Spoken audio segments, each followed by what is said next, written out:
Është e drejtë e jona me besu dhe mos me besu. Vjosa ka besu. Koni dëshmitar kush ka besu kusha. Unë ka besu veç Vjosa Osmani që bëhet presidente. Krenari dorën zemër, krenari e ka... Edhe pastaj vim ushtrim tek ajo pyetja me të vërtetë se ka qenë analizë, dëshirore ka një herë ke po ato. Kur ka qenë krenari ka qenë në element sintezës, jo të analizës. Vim te kjo pyetja që po si ka zgjat shumë. Me të vërtetë duhet ta kemi një përgjigje shumë të qartë pse nuk evituan zgjedhjet. Hajde po e përjashtojmë. S'është i qartë, Rustin. Absolutisht jo. Për një moment po e përjashtojmë fajin se pas ka vetëvendosja. Hajde po them që as opozita se pas ka.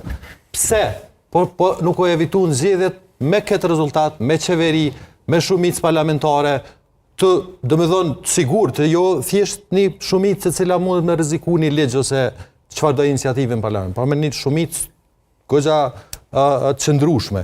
Për mu vazhdon me kanë e paqartë pse. Po ashtu pyetja për çështjen e votave për Vjosën. E ka përsërit vazhdimisht se Vjosa nuk i ka pas votat. Po ti ato vota si ke pas as për zonin Rushiti, por megjithatë e futën votim. Hyrën procedura. Tu e ditë se nuk i ke vota. Se përmbyllën. Prap kushtrim ti ke ta kanë deklaruar edhe zonja Rushiti ka deklaruar se ka pritur që të ketë një reflektim. Kemi qenë të gatshëm edhe për zonën Osmani për procedurë. Po. Kushtrim këta e kanë ditë se edhe për zonin Rushiti nuk i kanë votat. E kanë ditë shumë të qartë e kanë pasur se nuk i kanë votat. Për me i konsumu raundet që duhet me i konsumu. Se për raundin e tretë i kanë, sigurt. Problemi është pse shkuan deri aty derisa për Vjosa Osmanin vazhdimisht thonin se nuk i kemi votat. Derisa si kemi të LDK-s, derisa kemi të PDK-s. Pra, unë prap vazhdoj mos me pas qartë pse nuk evituan zgjedhjet.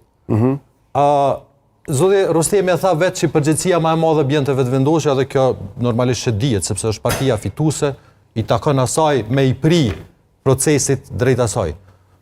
A kanë ofruar gjithçka? Unë nuk mendoj që kanë ofruar gjithçka. Biles mendoj që në shumicën e rasteve oferta kanë qenë jo shumë serioze, paktën në mënyrën që i kanë pa unë. Nëse i shohim gjitha me radhë, për shembull, edhe oferta e LDK-s për qeverisje, bashkëqeverisje, domethënë është një situatë ku ndoshta mas 2 javë, po ti teke i zotit Kurti e prishte atë koalicion edhe kur gjo kërkuj dhe vazhdonte pushtetin me 3, domethënë pozitat kryesore të shtetit tu i pas vetë edhe tu mos e pas problem fare se çka mendon LDK-ja në atë rast, sepse prap po them ka të bëjë me shumicën e sigurt që e ka pas në kuvend. Oferta e dytë për kryetar kuvendi, mendoj që është edhe mas jo serioze se sa e para. Sepse zoti Rostemi një kryetar kuvendi që se ka as shumicën, po i ka veç 14 deputet, 15 deputet në kuvend, është jo i barabartë me një deputet, po parimisht i bjen me kona ma pak se një deputet. Përveç që ka me prite me përcjell njerëz, edhe ka të drejtën e një vote, kur farfuqie politike nuk ka në kuvend. Asnjë autorizim dhe asnjë kompetencë. Tregom ti mu çfarë fuqie politike kish pas, kujtim Shala, Lumira Bigjiku, cili do që kish ardhur në kuvend, tu i pas 66 vota që votojnë. Që po ta tregoj. Në bazë asaj çka kërkon partia në pushtet. Që po ta tregoj. E para, u tha që nuk e ka të qartë se si nuk e evituan zgjedhjet. Përbes citat më të qartë nuk ka. Për ju po. Jo, po edhe për opinionin publik. Le të diskutojmë një nga një. Le të diskutojmë një nga një. Le të diskutojmë një nga një. Le të diskutojmë një nga një. Do të komentoj edhe oferta tjera që mos të mesin bërse.